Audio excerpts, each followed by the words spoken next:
picture of the schematic design rendering for the PK building.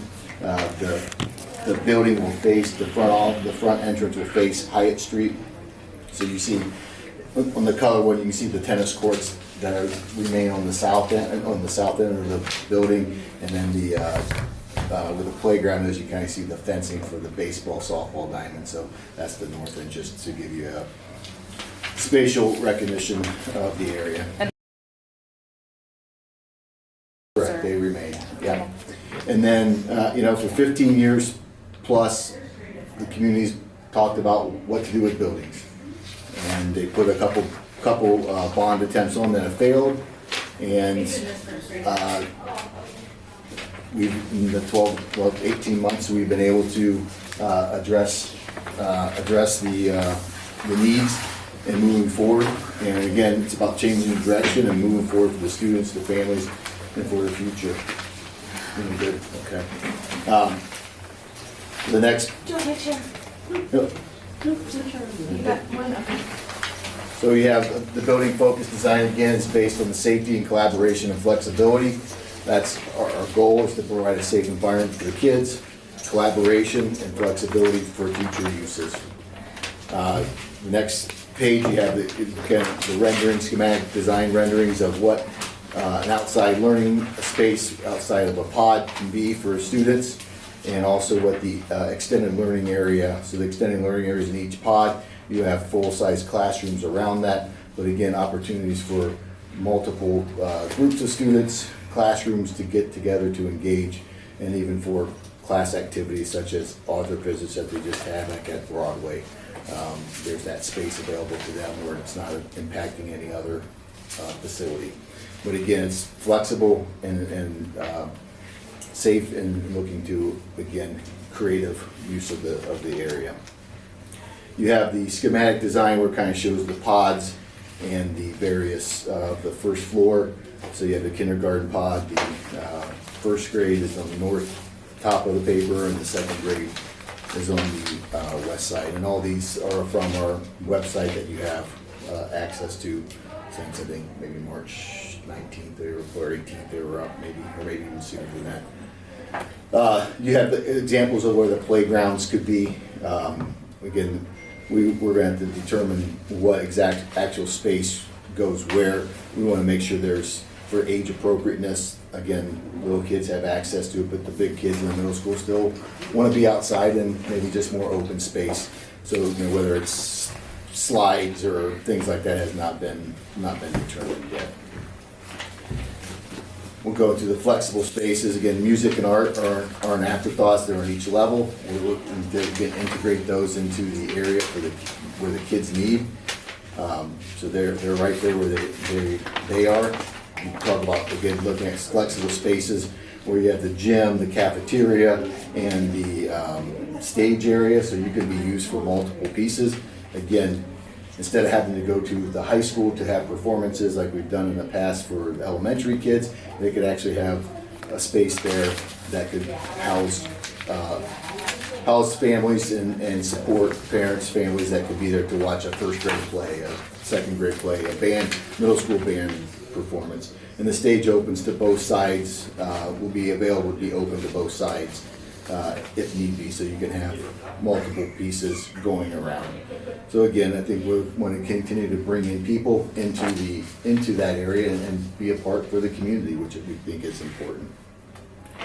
The safety piece on the next slide, again, we're talking about that's a front entrance. So the front entrance of the reception area has two sets of doors before you get into the reception area, and that allows for, we got at least probably 2-3 people there where they come in, so people can be greeted, but also making sure that before they get into any area with kids, unlike we have right now where they can enter a building and go wherever, we have the ability to lock down those areas. So let's say something were to be a concern, we can lock down this area.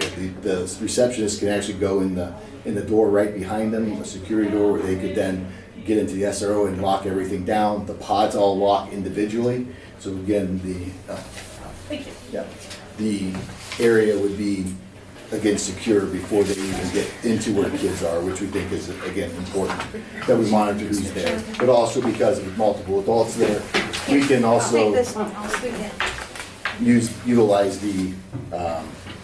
them to run around. We have conference rooms again, so the parents don't have to go into the area, they can come and meet with the teachers and stuff away from the office areas, away from some chaos at times, and address that. So again, go to where it's needed and not cause some privacy issues and things like that.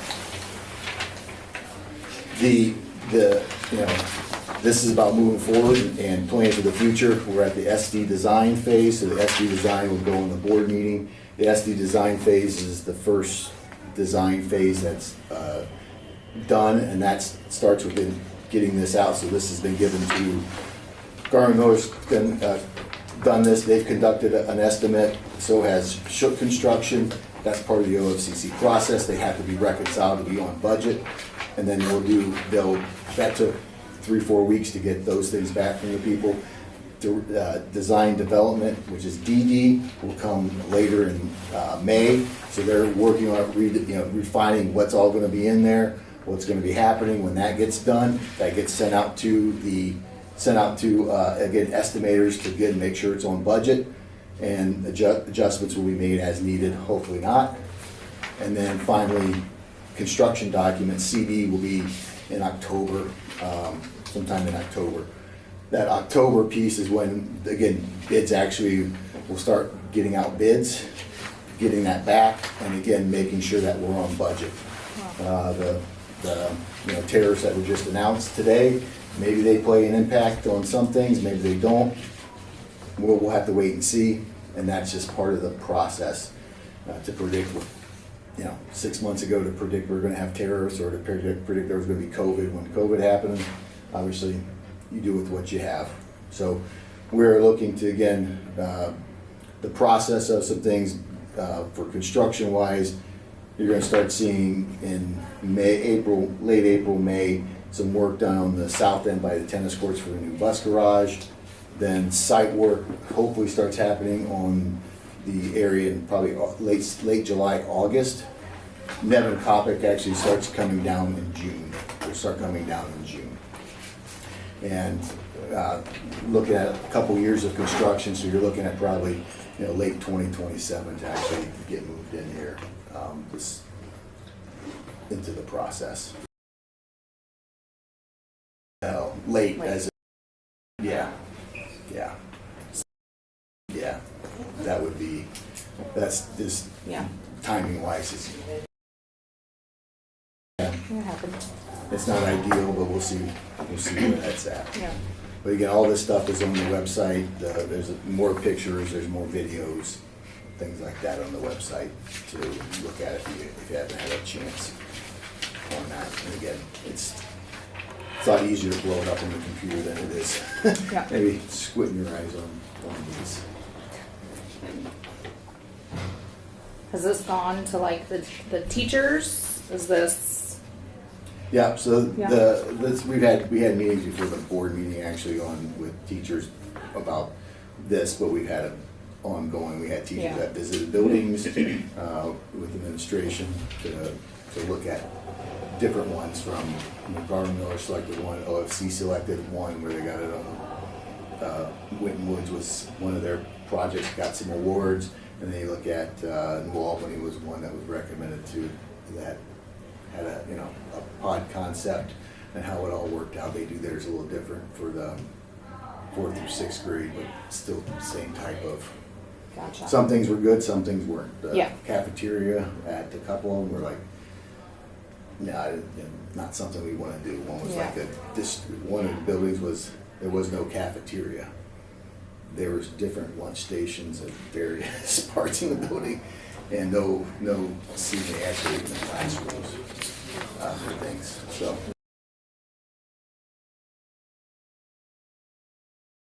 just different things that they were built with, and all.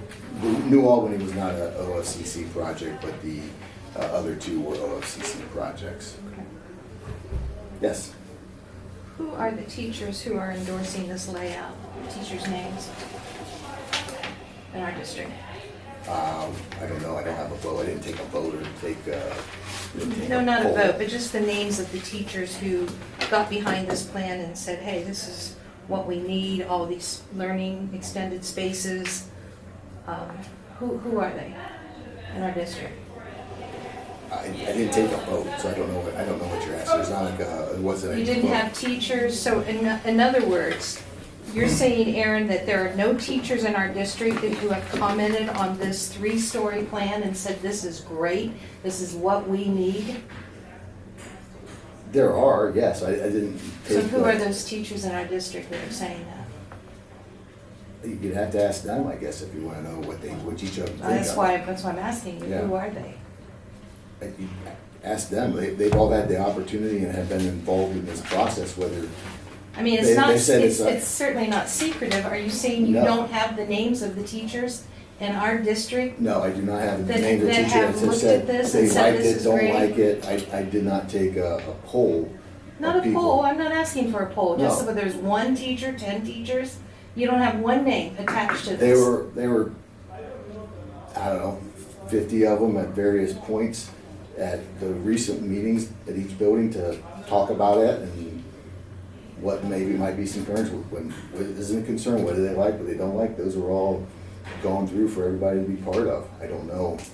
I don't have a, I mean, all I'm saying is if I was on the committee endorsing this, I'd be proud of it. I would be saying, I looked at this, this is what I support, this is the reason I support it, et cetera, et cetera, et cetera. And to say that there's nobody coming forward, wrapping their arms around this from the teaching profession within our teaching institution, I find remarkable. okay. That's just, you know, And the fact of out of 50 people, that you don't know at least 3 of those 50 teachers that are under your, it's remarkable. Second question I'd like to ask is that, because I, admittedly, I've done a lot of research. You know, I enjoy it. And I looked at a lot of OFCC, I looked at trends in education. And one thing that I discovered that is not talked about very openly in our district is the concept between a teacher-led facility classroom and a student-led centered classroom. There's a big difference. And I noticed you have here student-centered facility. I went on OCC and I saw some of the different districts, such as West Milton has what they call a traditional education environment. I don't think this fits under that category of traditional education environment. And this concept, student-centered, I'm not a teacher, I know we have one here at least, but what I'm reading is that the jury's out, whether it's how much more beneficial it is. In fact, what I'm reading with a lot of this student-centered, which is what I believe you're creating all these extended learning spaces to help support that model of a student-centered, what I'm learning is that the biggest criticism is that it's not equitable for all students because some students who are in a student-centered environment can focus, can self-initiate, can stay on task, but many cannot.